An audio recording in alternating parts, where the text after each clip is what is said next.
I'm talking, as we say, about a topic that we haven't covered a lot in this EVRS so far, and that is advanced proliferative diabetic retinopathy. I'm from Cape Town in South Africa, a place which is renowned for its spectacular natural beauty. And I'm one of the retinal consultants at the Groote Schuur Eye Unit, which is linked to the University of Cape Town, which, as you can see, is spectacularly nestled at the foothills of Table Mountain. And we are renowned for two things: ocular trauma and our spectacularly bad diabetics. Vitrectomy for advanced proliferative diabetic retinopathy make up about 50% of all vitrectomies that are performed at our unit. At the time of booking patients for surgery, the mean pre-op visual acuity of the patients is about Snellen 2/60, and 20% of the fellow eyes are considered inoperable.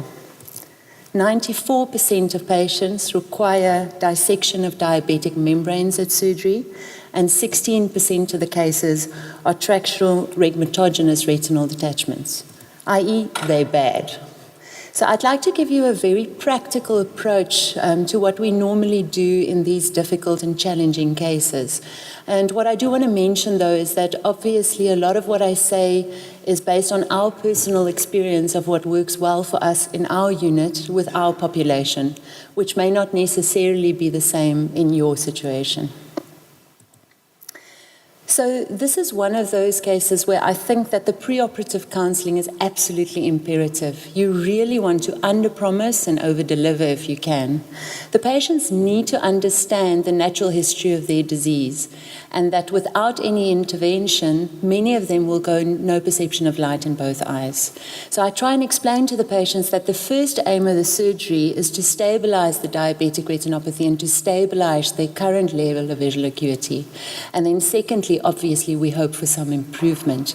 I also try and explain to them that it's not like a cataract that we just whip out and you see well on the first day, but that there's a period of visual recovery which can be over months to a year after the surgery. Our vitrectomies in our case series that we published showed that we stabilized or improved the visual acuity in about 85% of cases. And then I think it's really important to learn when not to operate. Now, obviously here you want to have an in-depth discussion with your patient and let them make their own informed decision. But I also always consider not operating, especially cases with long-standing inactive diabetic membranes where there's no macular traction. Because the membrane dissection can be difficult and you can actually make the patients worse. And then patients who have an extremely high anesthetic risk for both local and for general anesthesia, those ones I would really also talk to the patient about it. So this would be, for example, those ones with renal failure and fluid overload who can't lie flat. Preoperative anti-VEGF agents is my friend. Okay, we give Avastin, and we like to give the Avastin in all cases with active neovascularization and all cases that require diabetic membrane dissection. And since we started using Avastin, it's really made a big difference to our outcomes in these cases. It definitely reduces the intraoperative hemorrhage because you get rid of all the new vessels in the membranes, including all those adhesion points that you have to dissect, so it bleeds less intraoperatively. And then even in the cases that are not very active and where there are no obvious new vessels visible in the membranes, we still like to give it most of the time because we find that it makes the membranes crispier and less soggy and therefore easier to dissect, and it definitely reduces my intraoperative surgery time. We prefer giving it 48 hours to 1 week before the surgery, ideally at about 4 days. Under 48 hours, you don't have a full effect yet, and after a week, we are concerned that the continuing traction will cause a combined tractional regmatogenous retinal detachment. So I think that finding the correct dissection plane is the most critical step in the success of the dissection of these membranes.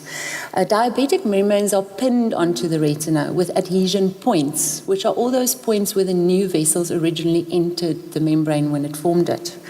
And when you are dissecting the membranes and you can see all of those adhesion points, then you know you're in the correct plane. So as soon as you're dissecting a diabetic membrane and it feels to you like the membrane is glued onto the retina, like PVR, then you know you're not in the correct plane. There must be another layer before you get to the correct plane. If you're not in the correct plane and you try to dissect there, then you will make breaks in the retina, or you will leave membrane on the surface of the retina, and you just won't make any progress, and it'll be really frustrating. But if you're in the correct dissection plane, well, then it becomes plain sailing, and these cases can be really fun and satisfactory to do. So this is our first case. This is my fellow operating. What you'll see here is that the diabetic membranes usually form a ring of traction on the arcades, and often peripheral to that there's a PVD. So in this case, we then follow that PVD around 360 degrees, as you can see him here first. So we try and separate the membranes from the periphery. That way, when we do the membrane dissection, there's no traction exerted on the periphery, and therefore there's less chance of peripheral tears. And it also allows us to approach the membrane from all angles. Now, often, if you go around, then the peripheral PVD does not extend 360 degrees. So here he is encountered an area with no PVD.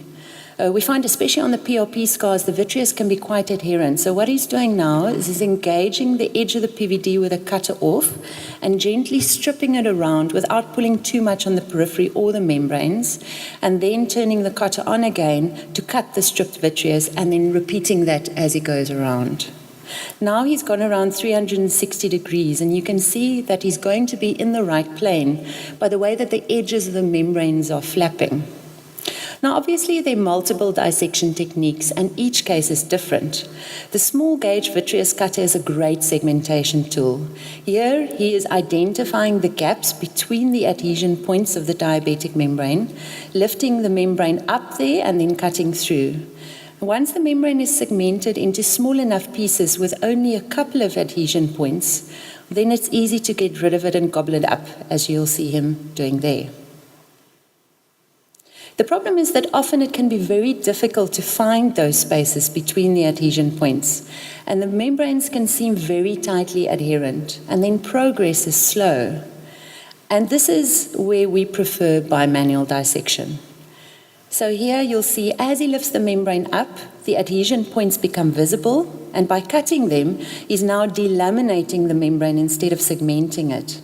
He's using the closed scissors to sweep underneath the membrane to identify the adhesion points and then to cut the tight points.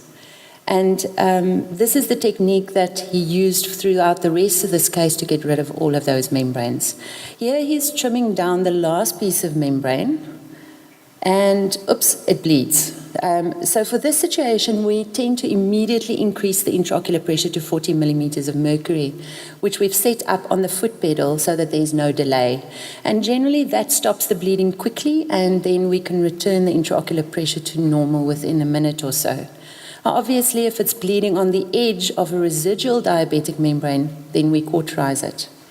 We then trim the peripheral vitreous. We do feel that it is important in these cases.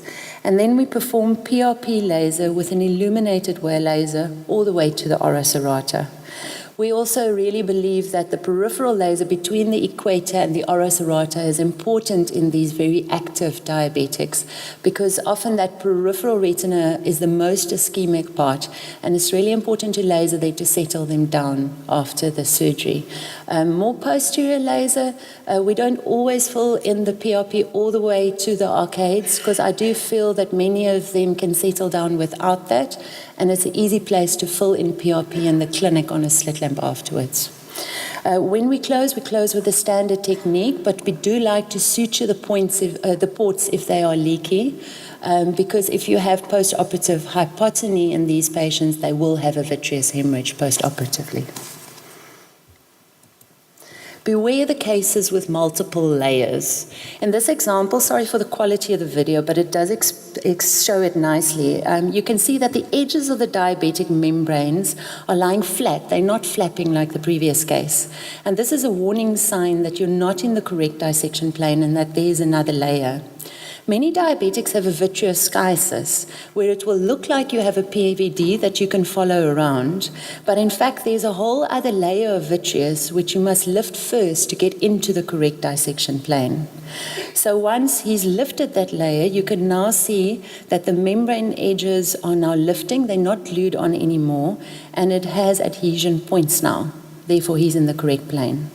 We like to pull the membranes off the disc if they're not too tightly adherent, because we find that it's a good way to ensure that all the traction from the disc towards the macula is relieved, and often the way that you easily find the epiretinal membrane that's running flat on the macula.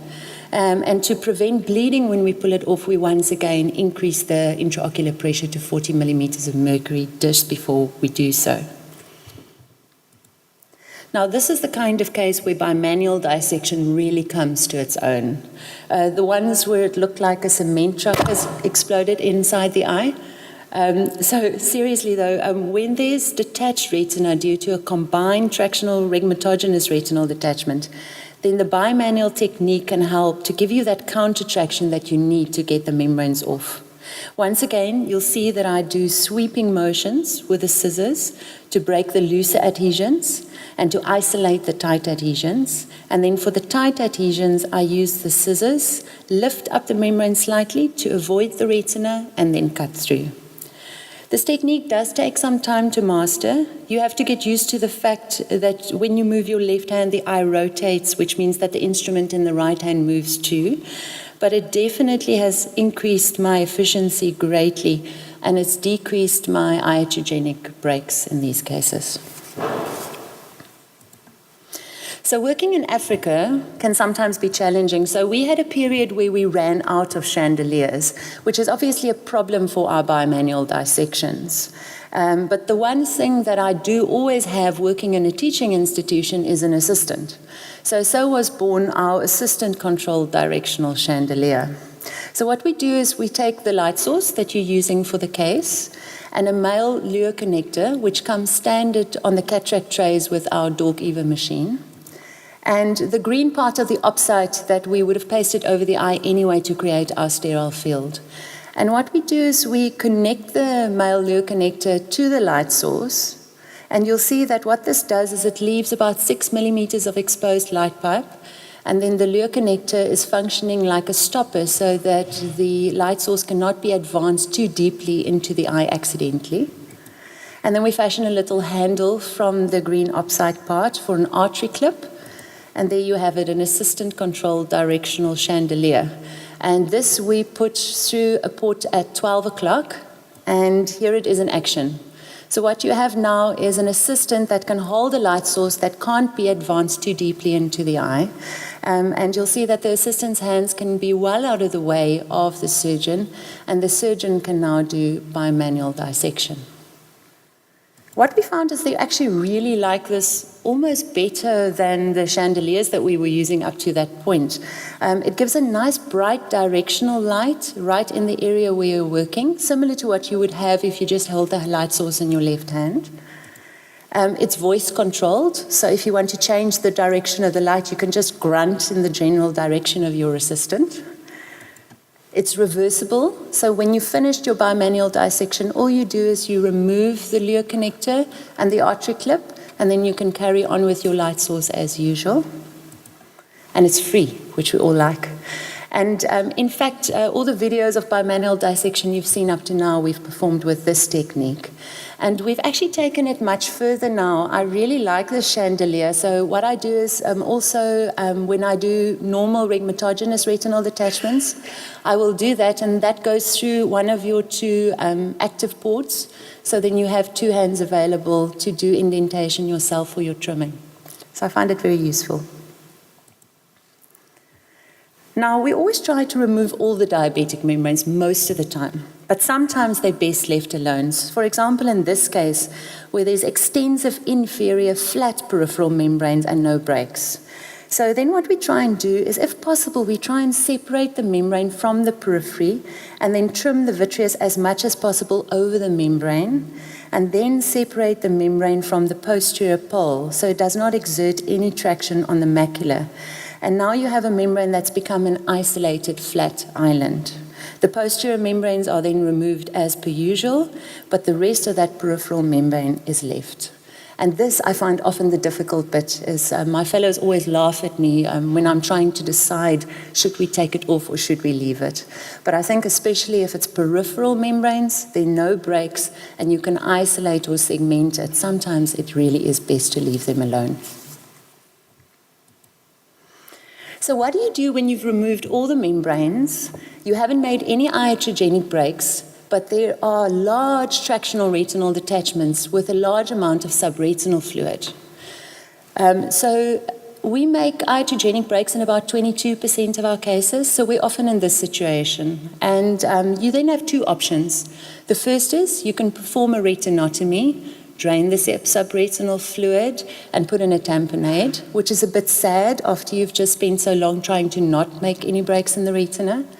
Or you can leave the subretinal fluid, not tamponade the patient, and wait for the fluid to resorb spontaneously. And this is what we do most of the time. And it's in this scenario that we found an interesting phenomenon. This is a photograph of a patient taken about 4 days after their vitrectomy, and you can see where the segmentation of the membranes have been performed. The patient had a tractional retinal detachment overlying the superior arcade. And what we have found is that with release of the traction, gravity will move the subretinal fluid inferiorly. Here's a photo taken slightly lower down of the same patient. And what you'll see is this blister of subretinal fluid that tends to sit just inferior to the inferior arcade, normally just adjacent to where the PRP laser starts. Obviously, the first time I saw this, I spent about half an hour examining the patient, looking for a break that wasn't there. But now we've come to realize that this phenomenon does occur, typically with high detachments on the superior arcade. The natural history of the subretinal fluid is that it does resolve spontaneously, but these diabetic eyes are sick and this fluid can take months and months to resorb, also because this fluid is thick. So here is a case after dissection with extensive subretinal fluid that was of a bullous configuration of a combined tractional regmatogenous retinal detachment, but where we couldn't find any breaks. So we felt that we needed to flatten the retina to do some PRP. So here I've decided to make a posterior retinotomy to drain the subretinal fluid. In these long-standing tractional or combined detachments, the subretinal fluid becomes really viscous, and we will demonstrate that there. We like to call this sclerum lovingly gloop. And what you'll notice is that we're draining it under BSS.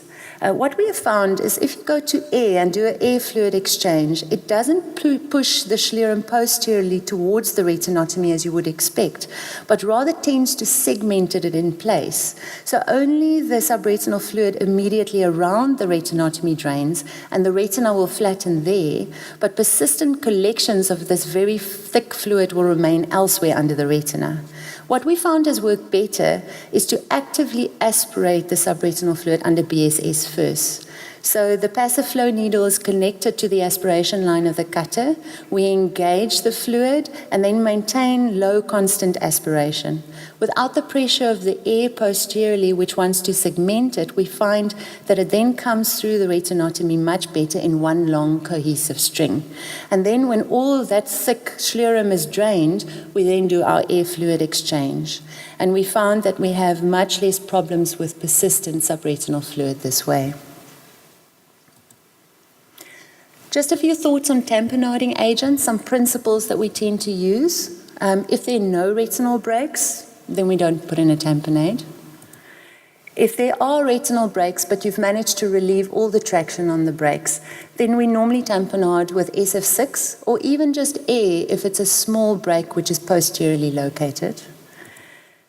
If the traction is not relieved, however, then you do need a longer acting tamponade. We really believe that silicone oil is very bad in these diabetic patients.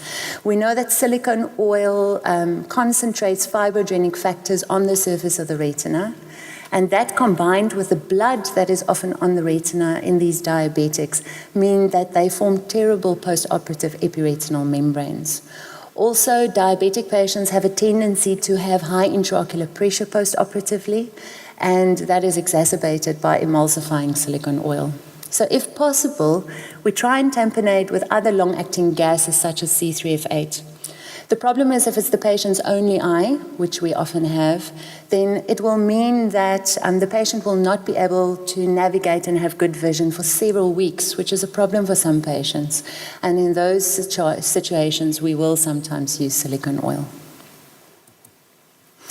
We have a low threshold to perform cataract surgery concurrently to the PPV, mainly because most of our patients do have significant cataracts at the time of surgery anyway.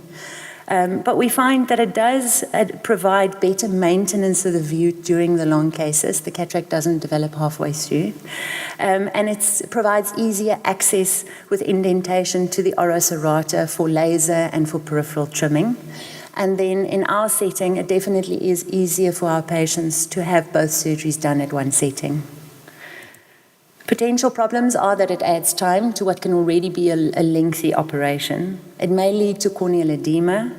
And the other problem that sometimes happens is that the phacoemulsification combined with the PRP laser can lead to an extensive fibrinous response post-operatively, both in the anterior chamber and in the vitreous cavity in these poorly controlled diabetics. However, we have found that we can almost eliminate this complication by just giving dexamethasone intravitreally at the end of the procedure. So we will put in, it's sort of the endophthalmitis dose that we use, we will put into the vitreous cavity just after we've put in air to seal the ports. The last thing I want to briefly focus on is just one post-operative complication, namely PORTSITE proliferation, or fibrovascular proliferation at the previous sclerostomy sites. So this is diagnosed by UBM. You'll see on the UBM, you can see the area of fibrovascular proliferation, which is usually associated with residual vitreous traction. And this develops mostly in very active diabetics, and it develops within the first few weeks to months after the PPV. The patients typically present 6 weeks to 3 months after their surgery with vitreous hemorrhage. They can either present with recurrent small vitreous hemorrhages or one large vitreous hemorrhage. There's not much published on this condition, and especially not published since the era of Avastin. And our impression is that Avastin has reduced the incidence of this complication. The indications for reoperating these patients are recurrent vitreous hemorrhage or non-clearing dense vitreous hemorrhage. It's quite uncommon. We perform repeat PPVs on about 1.5% of our diabetic PPVs for PORTSITE proliferation. When we reoperate this, then we like to make the ports adjacent to the previous ones so that we can visualize the previous port intraoperatively. So in this example, you can see the new vessels in its fibrovascular complex on deep scleral indentation through the indirect viewing system. We then try to relieve any vitreous traction in the area. Sorry, give me a second. Sorry about that. Let's just start this again. We then try to relieve any vitreous traction in the area. So here we will see that we try to trim down the fibrosis and the fibrovascular complex as much as possible. And we do that either under the indirect viewing system with a bimanual technique or directly under the operating microscope. And then when we've trimmed that down, we have to treat the actual new vessels. And we prefer doing that, you'll see just now in this case, with endocautery, but often we also just use the laser. We don't generally use cryotherapy. We find that we can normally reach and treat it directly well with either endocautery or the laser. And generally, because when the patients go back for their second surgery, they're not as active and aggressive anymore, we seldom see it recur after this operation. So I hope you've enjoyed this glimpse into what I spend most of my time doing. I really enjoy working on these cases because I find that if I've given these patients the correct preoperative counselling, they are my most grateful patients. And we managed to take many of them from someone who's not able to navigate at all to someone who can make their own cup of tea at home, and they are really grateful. I'd like you to take home with you to under-promise and then hopefully over-deliver. Find the correct dissection plane. Consider bimanual dissection technique in the difficult cases, and visit Cape Town. Thank you.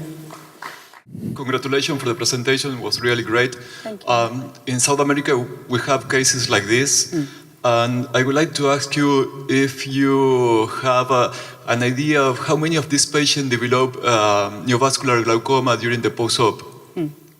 Because this is something that we see frequently. Yes, yes. So, unfortunately, I can't remember the numbers off the top of my head now from our study, but it's actually quite uncommon. And especially, I find that since we've started giving preoperative Avastin, I think the preoperative Avastin combined with quite extensive preoperative laser and intraoperative laser, which we take all the way out to the oroserrata, we actually find that it's an uncommon complication. Less than 5%. Thank you for the presentation. It's very interesting. I have many cases like you here in Italy, most for immigration, because we have people coming from Africa and all around. So the problem is when you say that you can leave the liquid beneath the retina, yes, I believe it's a good idea, but the problem is that you can to not perform the laser after. So sometimes you have to displace this liquid to have until the oroserrata PRP well performed. Otherwise, you can get one of those glaucoma. And also in the early postoperative days, so it comes within 48 to 1 week, so you have to be very, very quick. What you do if you have the liquid till the oroserrata, so what you do to displace this? I use air and perfluorocarbon sometimes to switch it up and down, so what you do? Yes, so that's a very good question, thank you. I tend to make a retinotomy and drain the subretinal fluid in two main scenarios. The one is the one that you just mentioned, where you have extensive subretinal fluid and you feel that you won't be able to perform the laser. And then secondly, I'm also concerned if I have a tractional retinal detachment with subretinal fluid that's quite high, with lots of subretinal fluid over the superior arcade, but the macula and the fovea is still attached. Because in those ones, because of the situation I explained, sometimes we find that the fluid then seeks inferiorly and actually detaches the macula.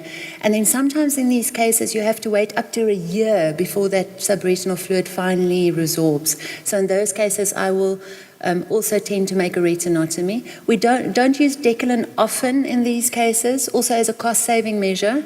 So we find that a small posterior retinotomy and draining and the thick fluid and then going to air fluid exchange, small amount of laser works quite well. Thank you very much for that. I'm from the UK, so 50% of our cases are not those sorts of cases, so I don't do anywhere near as much as you. I agree with the plane, and I think for the first 18 months as a consultant, these cases actually scared me because we can blind these people. Yes, absolutely. And so I've tended to go for the ILM now, so that I know I'm on the retina, but that may be overkill and you have more confidence. But do you ever peel ILM in these cases?